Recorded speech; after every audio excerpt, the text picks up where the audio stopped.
ఎన్నికలంటేనే యుద్ధం. పవన్ కళ్యాణ్ గారు చెప్పిన మాటకి సంపూర్ణ అర్థం ఉంది. కానీ నేను చెప్పేది ఏంటంటే, వాళ్ళు ఓడిపోవడానికి సిద్ధం అని చెప్తున్నారు, మనల్ని ఎగతాళి చేస్తున్నట్టుగా నాకు అనిపించింది. అసలు గెలవడానికి మీరు సిద్ధమా అని. అంటే మీకు సిగ్గుంటే మమ్మల్ని ఓడించండి, ఓడిపోవడానికి మేము సిద్ధం అని జగన్మోహన్ రెడ్డి చెప్తున్నట్టుగా. అంటే సిద్ధం అని ఎలా పెడతారా? ఇలా సిద్ధం అని. సో మేము యుద్ధానికి సిద్ధం, ఓడించడానికి సిద్ధం అని చెప్పి అందరికీ కూడా మనం ఈ స్లోగన్తో వెళ్దాం. నీ సిద్ధం ఏమిటి?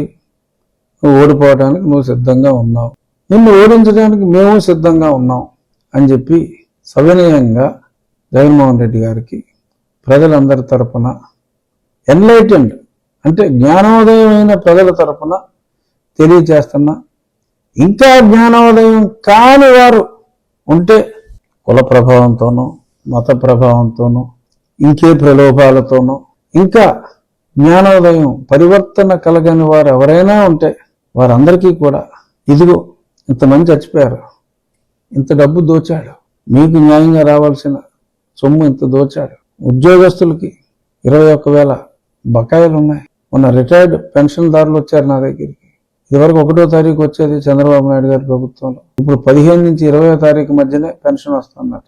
మరి రిటైర్డ్ ఎంప్లాయీస్కి పెన్షన్ ఇవ్వటం అనేది ఫస్ట్ ప్రయారిటీ. సరే, ఉద్యోగస్తులు జీతాలు ఇవ్వట్లేదు, మేము ఇంకా రిటైర్డ్ అయిన వాళ్ళకి పెన్షన్లు ఎక్కడ ఇస్తాం? బట్ ఇవన్నీ స్టాచ్యూటరీ, అవాయిడ్ చేయలేడు, అయినా సరే చేయడు. మరి ఇలా ఒక మహిళలే కాదు, పురుషులే కాదు, ఉద్యోగస్తులే కాదు, నిరుద్యోగులే కాదు, విద్యుత్ వాడకందారులు కాదు, ప్రతి ఒక్కడు, ధనికుడు పేద అనే తారతమ్యం లేకుండా అందరినీ కూడా అతి దారుణంగా వంచి మరి సిద్ధం అని మళ్ళీ ఎన్నికలకి సిద్ధమైపోయాడంటే, మనం కూడా ఇటువంటి అబద్ధాల సిద్ధహస్తుని మళ్ళీ ఎన్నికల బరిలో లేకుండా చాచుకొట్టి ఓటు ద్వారా పర్మనెంట్గా ఇంటికి పంపించేద్దాం. నిన్నటికి ఇంకా చెత్త మాట్లాడుతూ మానేస్తాడేమో సాక్షివాడని అనుకుని పొద్దున్న తెల్లవారుజామున లేచి సాక్షి చదివి మళ్ళీ పడుకున్నా. ఏం రాసుంటాడు వీడు, ఇంకా ఏడుపు ఆపలేదా అని. అబ్బబ్బబ్బబ్బా, మళ్ళీ అదే గోడ. జనసేనకు ఇన్ని తక్కువ స్థానాలు ఇస్తారా? కేవలం 24 స్థానాల జనసేనకి ఇచ్చేది, పైగా ఫలానా దగ్గర 30,000 ఓట్లు వచ్చినాయి, అయినా సరే జనసేనకి ఇవ్వరా అంటే, ఆ రాసిన దగ్గర జనసేనకు 30,000 వచ్చినాయి అన్న దగ్గర తెలుగుదేశానికి ఎన్ని ఓట్లు వచ్చినాయో రాయలా. అక్కడ తెలుగుదేశానికి 60,000 ఓట్లు వచ్చినాయి, అది రాయడు.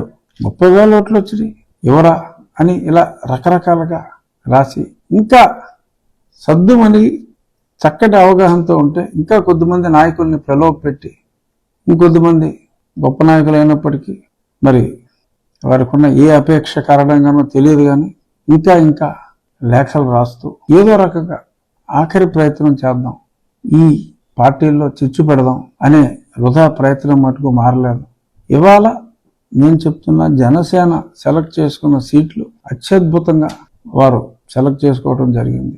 చాలా చోట్ల మరి గతంలో ప్రజారాజ్యం నెగ్గిన సీట్లు, అలాగే ఎక్కడ చాలా ఎక్కువ బలం ఉంది అనుకునే స్థానాలు, వారికి బాగా పట్టున్న ఆ జిల్లాల్లోనే సింహభాగం స్థానాలని తీసుకోవటం జరిగింది.